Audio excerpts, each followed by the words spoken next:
Welcome to some One Piece action. If you're new to the channel, please give us a subscribe. And if you're a returning viewer and have not subscribed yet, please give us a subscribe. Definitely helps the channel grow.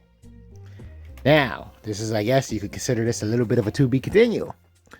So we was really working on Arlong decks over here. And we're well aware that the Wano package has a lot of trigger characters. And they got a search in Momonosuke. So a build that was primarily for green yellow Yamato, we just like applied it to Arlong. But you know, if you saw the first video, yes, it still stands to my attempts of if we can figure out a good set play, a good board state, a good conditional situation to go after with Arlong, then Arlong would be, in my opinion, a very strong leader. That's like the only thing that's kind of holding things back right now. So it's, to me, the easy part is finding a bunch of trigger characters that can work well with Arlong and his ability. The tough part is, you know, how to make the deck not be empty calories. How to make the deck have a good win condition. Because as of right now, the main way to play Arlong, or the popular way, let me say that, I want to say maybe popular, let's go with popular. Kind of the same thing given the circumstances of what's happening in the current meta with Arlong. But it's just to load the deck with an obnoxious amount of trigger characters. So that way, not only you can spam your leader ability, but you can also pretty much guarantee trigger summons because the ratio is so high. And you know, your board swarms and you attack, but the build doesn't hold up, and I call it empty calories. Yeah, you have like something that could be a bit obnoxious or powerful, but it just doesn't hold up most of the times. Oh, we choose to counter out. Understandable. Oh, wow. Okay, that's a draw card right there. Their life is in a position where they can draw and then add another life card, if I'm correct. You need to be at 2. I think it says you have 1 or less. You get to you take from the life to your hand. If you have 1 or less, you can take the top card of the deck, put it into your life. So, oh wow, we getting that off the board. We said no. That was a crazy swing. And yeah, given the circumstances, it is definitely healthy to just swing with these next 2 attacks. Oh, nice. They had a 2K. If they didn't have a 2K, whew, they would be in a very compromised position. So yeah, what do you call it? So that's it. We're definitely going to come back to Arlong. If you're interested in this build or the other build, we'll share the deck list via the comments. But right now, we kind of understand what we have to do to... Ooh, they popped. Why would... Oh, okay. I was like, why wouldn't it be the other way around? It's because no matter what, you know, you're going to get the life, right?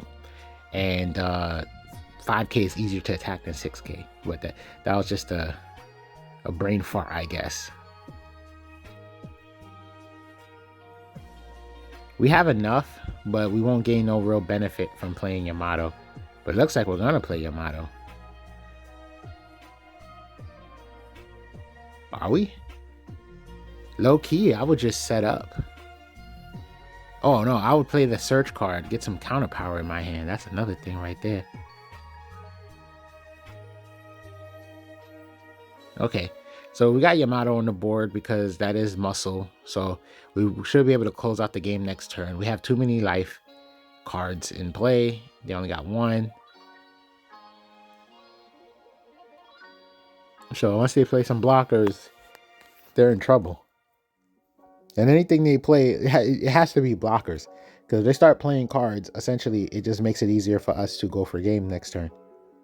Ooh.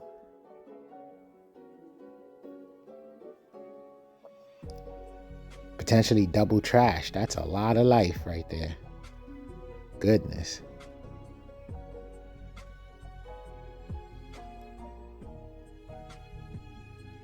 So they got 1 active Dawn. I don't know if it's a bluff.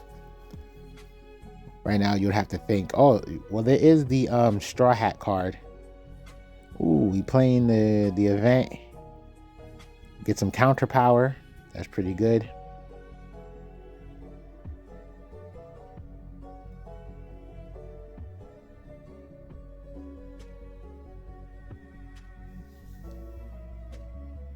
Now, I would just attack life, put them in a situation where they have to play their counter event, and then probably try to attack their Yamato. That's kind of where my brain is at. That's a lot of cards. So we're going big boy swing. So yeah, if they play the event, at least that's 2 cards out of their hand. That's what it's looking like. And they take. Ooh, this would be. Is that a good bait? Potentially, that's actually like a good bait. Because normally somebody would go for game right now. They'll probably just put the Don, swing for 10, and cross their fingers. But they technically have enough in their hand to potentially counter out of that and put us in a very compromised position. So good on our player to not swing with Yamato. Or is this like a 10-drop ace or something?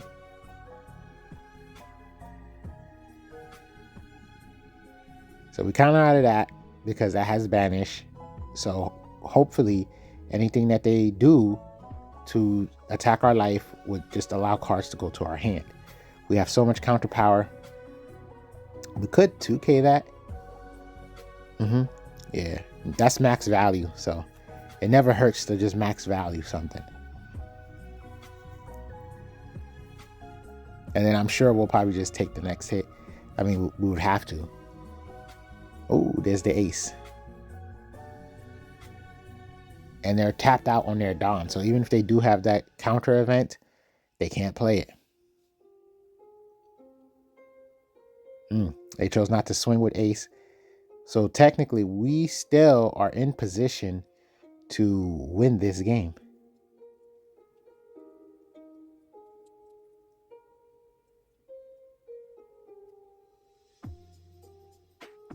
Wow.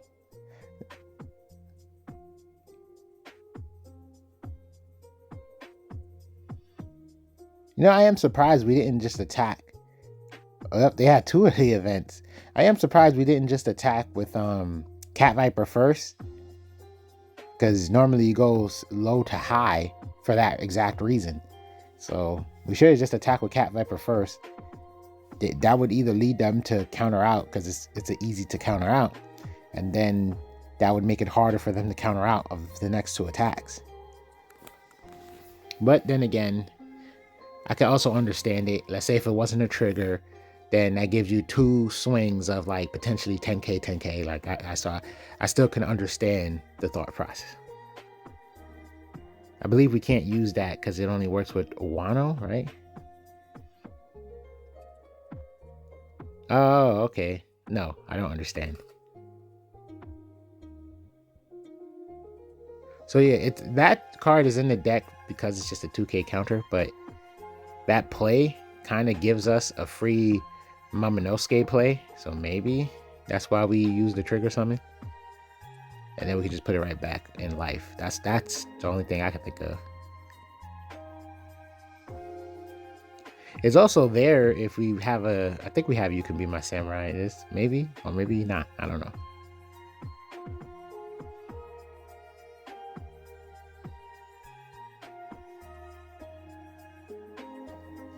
But yeah, so y'all see the Arlong deck again.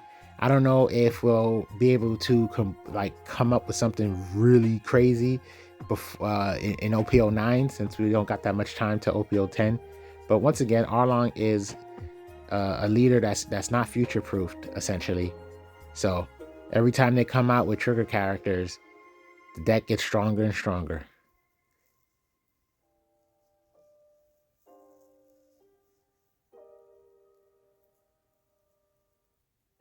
Oh, that's why they did that. They wanted to draw.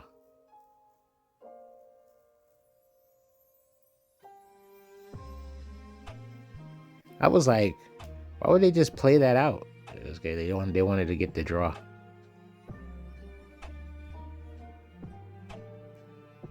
Now this is a good thing. I always feel like Don X leaders are aggressive leaders. They always want to attack. So this is actually a good situation for us. We have 2 targets we can attack. And if they really want to try to block with that Doflamingo, we're swinging for a high enough number where no matter what, they have to give us something.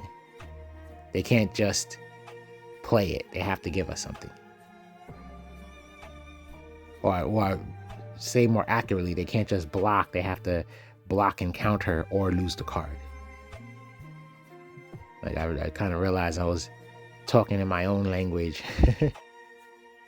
Ooh, decisions. So we go Momo. We just put that right on top of life. That Momo ability is kind of strong, low key. Because, you know, when you get these small bodies like that and then they just go right on life, that's value. Okay, I understand. That is just so they can try to draw again. So they should be swinging with that Doflamingo, or they're going to develop a card. Okay, so they swing with Doflamingo.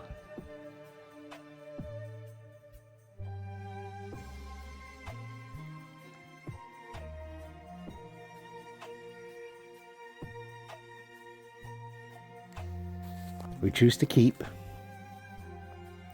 Swing, 2K counter, good stuff.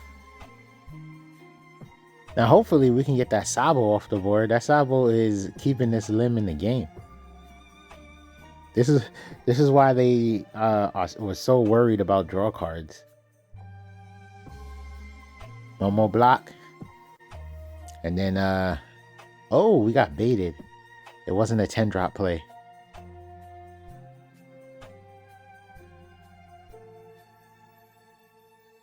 Well, now they got 2 draw cards, so if we don't figure out how to swing strong enough or whatever, we're going to be in trouble because they're going to draw themselves back into this game.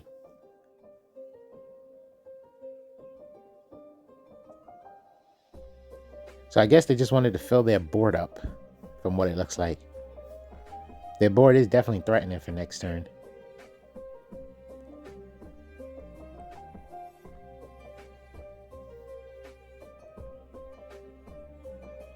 Swing for 8. They let it go. Ooh, telling. And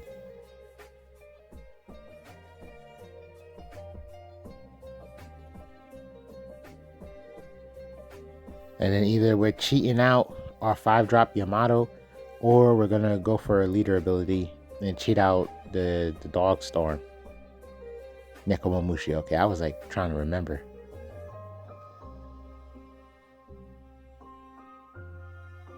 That board just got eaten up. So yeah, that's the decisions. Looks like we're just gonna go for a leader swing and develop.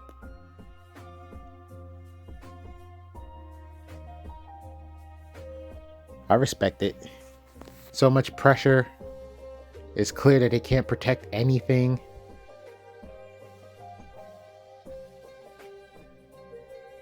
And there you go. They went from a deliciously full board to just one character.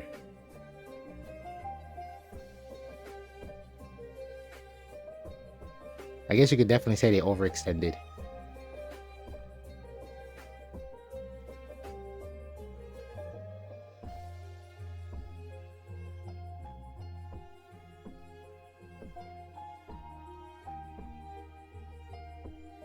It's like, do we want the draw or do we want the Momo searches? And since we don't have Yamato in hand, the 9-drop I should say, then yeah, you want the Momo searches.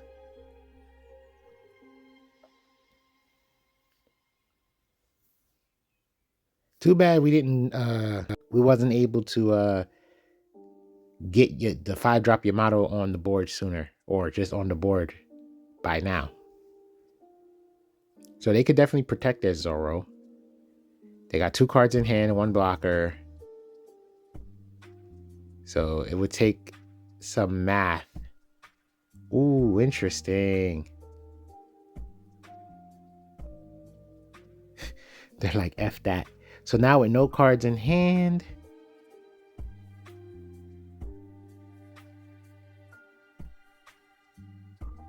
That's it. They lost their whole board. Because, yeah, you already know if you block, you lose the character. And then we just attack for 9 one more time.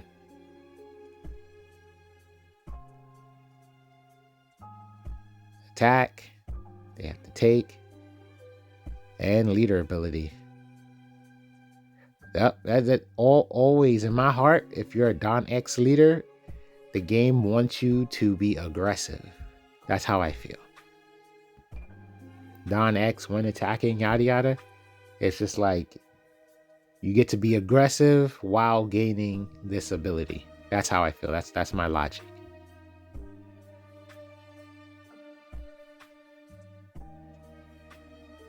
So essentially, our board was like virtually completely developed through this leader ability. So we're always getting to attack for 7k. Protect it.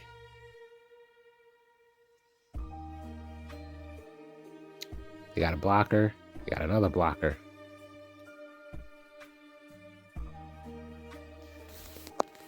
That's crazy. This Lim is holding out. And we do have the ability to swing and then put that character on life. We should make sure we're careful with our sequencing, because essentially what we can do is play the Momo blocker, put a character on life, and then play the searcher, so that way we're not losing anything. But if we play the searcher first and then play the blocker, we have to trash a card, which will most likely be the searcher.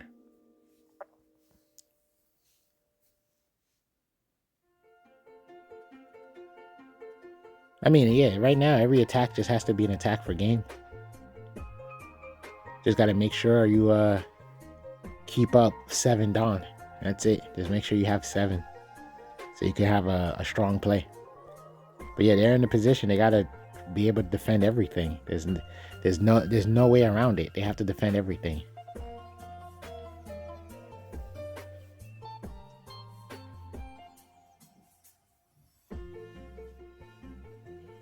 Interesting.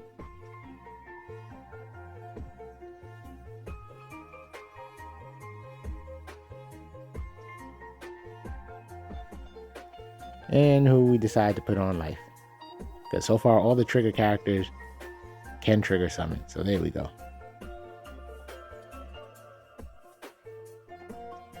Pretty good decision, because if Kikunojo gets KO'd, then we're going to get a life.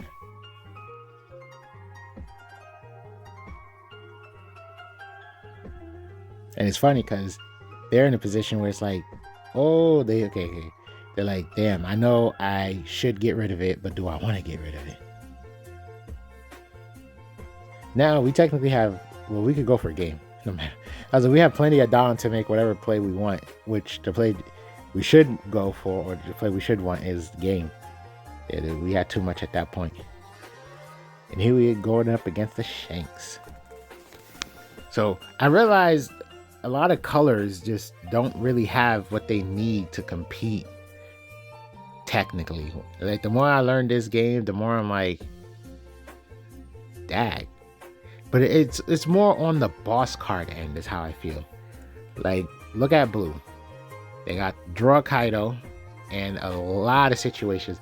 I think I'm not gonna say most.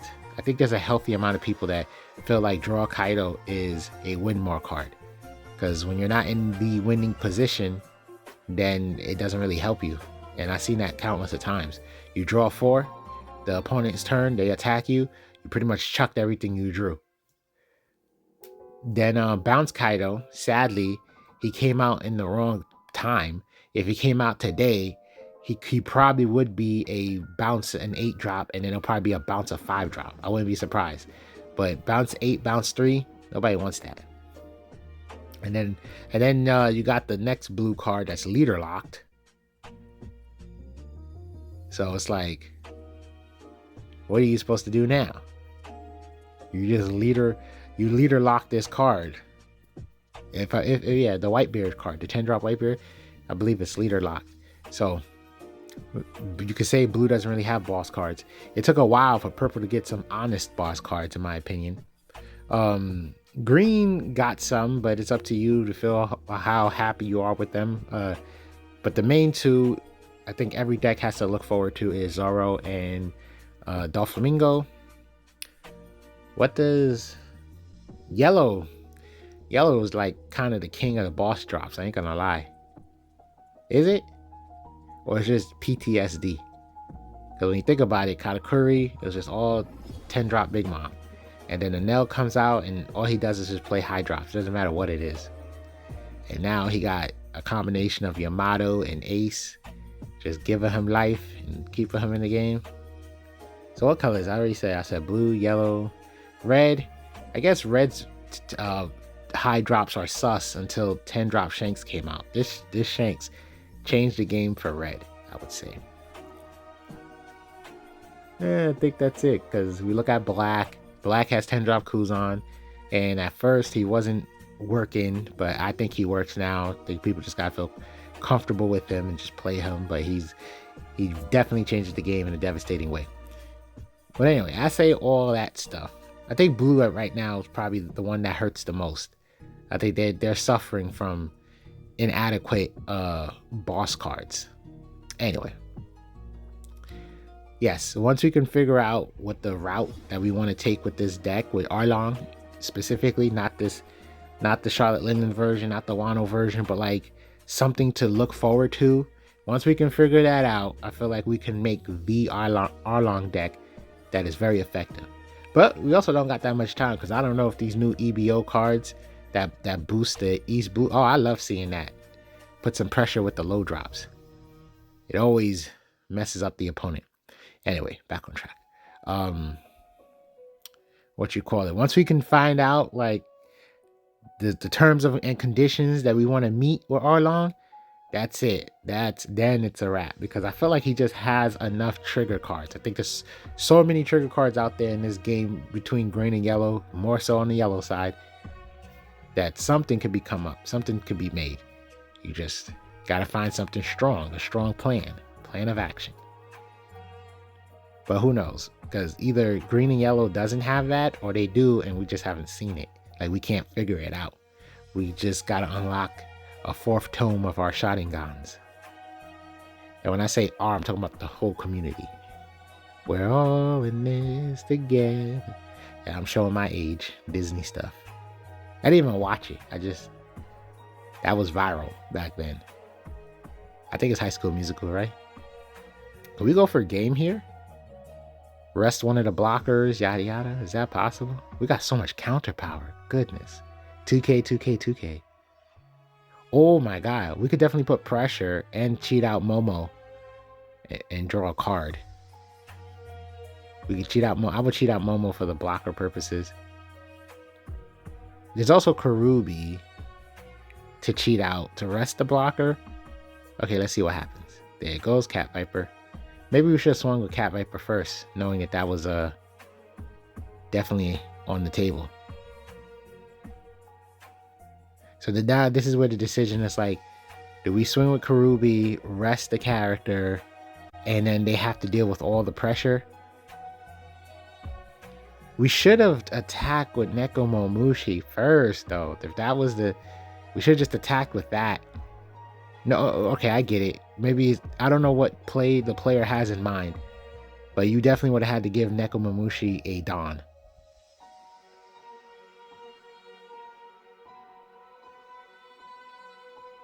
Did something happen? Okay, that was weird.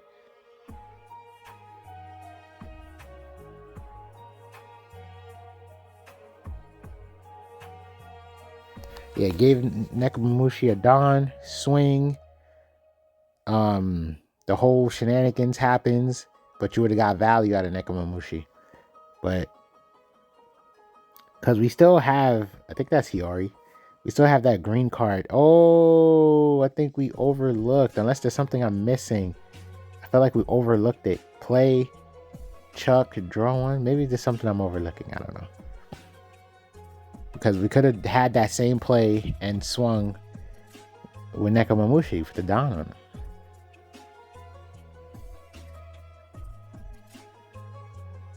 That's a lot of cards in hand. You right. 8 cards, I think.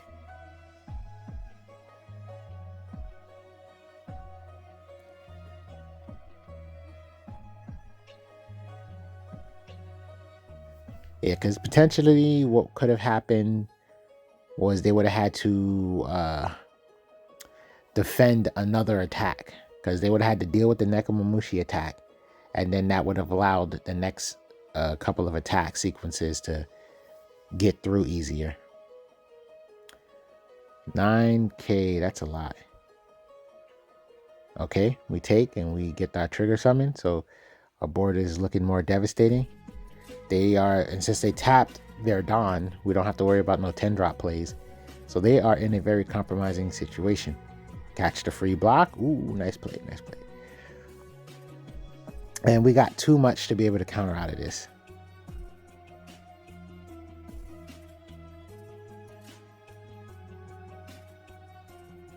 Yeah, you should have played that last turn.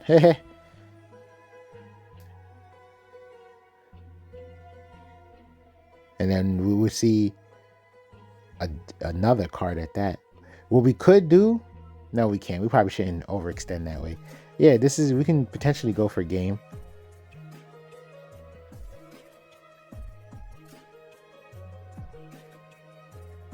They do have a lot going on. Okay, cool.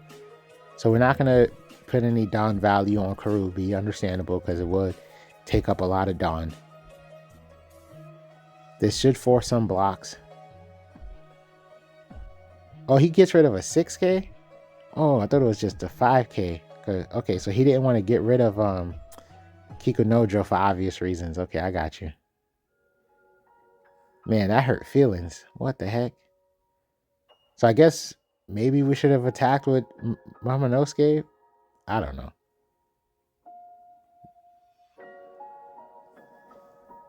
That Lucky Root card is good. That's kind of really high value right there. So we could cheat out Sanji so we can be defensive.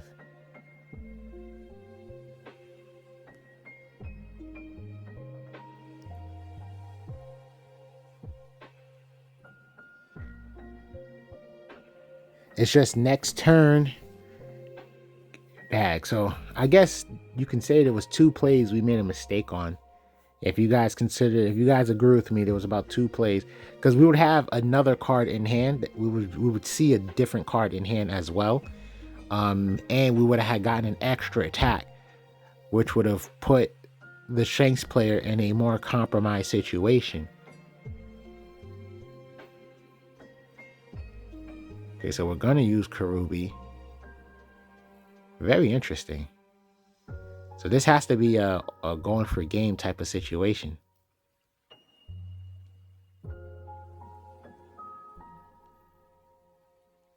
That's crazy. Yup.